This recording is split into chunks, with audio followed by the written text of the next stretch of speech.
প্রশাসনের প্রাণকেন্দ্র বাংলাদেশ সচিবালয়ে গত ২৫ ডিসেম্বরের রহস্যজনক আগুনে পুড়ে গেছে গুরুত্বপূর্ণ বেশ কয়েকটি মন্ত্রণালয়ের নথি।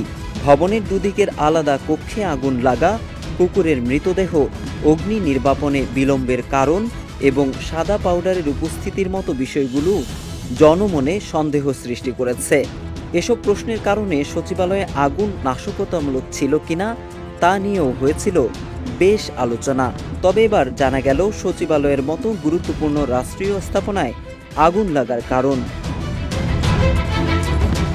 এদিকে বিবিসি বাংলার প্রতিবেদন থেকে জানা যায়, অন্তর্বর্তী সরকারের প্রধান উপদেষ্টার কাছে দেওয়া প্রাথমিক তদন্ত প্রতিবেদনে জানানো হয়েছে সচিবালয়ে আগুনের কারণ ছিল বৈদ্যুতিক লুজ কানেকশন। সচিবালয়ের আগুনের ঘটনা তদন্ত করে আলোচিত ৫টি প্রশ্নে কী উত্তর মিলেছে তা জানা যায় কমিটির ২ সদস্য, বুয়েটের কেমিক কৌশল এবং ইলেকট্রিক ইঞ্জিনিয়ারিং বিভাগের শিক্ষকের কাছে।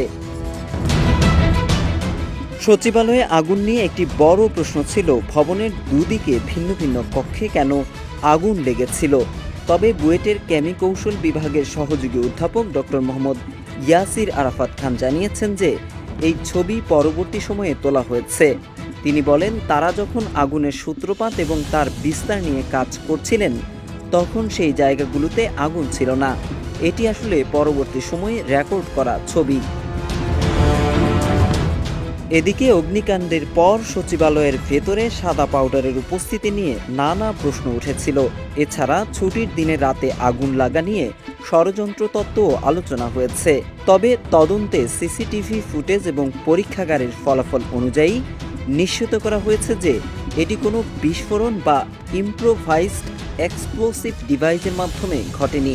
কেমিক কৌশল বিভাগের সদস্য ইয়াসির আরাফাত বলেন, আগুন লাগার সময় এটি ধীরে ধীরে শুরু হয়েছিল এবং সেখান থেকে কোনো ইম্প্রোভাইজড ডিভাইসের অস্তিত্ব পাওয়া যায়নি।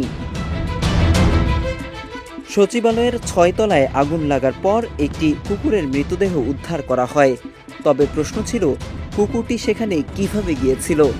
সিসি ক্যামেরার ফুটেজে দেখা যায় কুকুরটি প্রথমে একটি চেয়ারে ঘুমিয়ে পড়ে এবং পরে আগুনের কারণে জেগে ওঠে। তবে কিভাবে ভবনে প্রবেশ করেছিল তা ফুটেজে স্পষ্ট নয়। তদন্ত কমিটির সদস্যরা এই বিষয়টি খতিয়ে দেখার জন্য আরও গবেষণার পরামর্শ দিয়েছেন। সচিবালয়ে আগুন লাগার পর আগুন নেভাতে কেন বিলম্ব হয়েছিল এ ব্যাপারে বুয়েটের তদন্ত দল সচিবালয়ের ফায়ার সেফটি ব্যবস্থা নিয়ে গুরুতর ত্রুটির কথা বলেছেন। ইয়াসির আরাফাত বলেন, ফায়ার ডিটেক্টর এবং হোসের ব্যবস্থা ঠিক নেই। ভবনের উচ্চতা অনুযায়ী ফায়ার সার্ভিসের গাড়ি প্রথম গেটে আটকে যায়। এই সমস্যাগুলো ভবনের নিরাপত্তা ব্যবস্থায় বড় দুর্বলতা হিসেবে উঠে এসেছে বলে মনে করছেন ইয়াসির আরাফাত। সচিবালয়ের ৭ নম্বর ভবনে গুরুত্বপূর্ণ ৭টি মন্ত্রণালয়ের অফিস ছিল।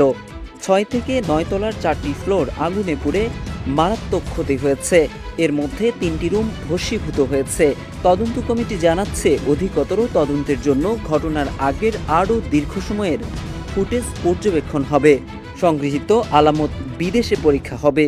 এছাড়া আগুনটি বৈদ্যুতিক উৎস থেকে শুরু হয়েছিল কিনা শতভাগ নিশ্চিত হতে আরও পরীক্ষা নিরীক্ষাও করা হবে। Mohammad Saiful Islam, news desk.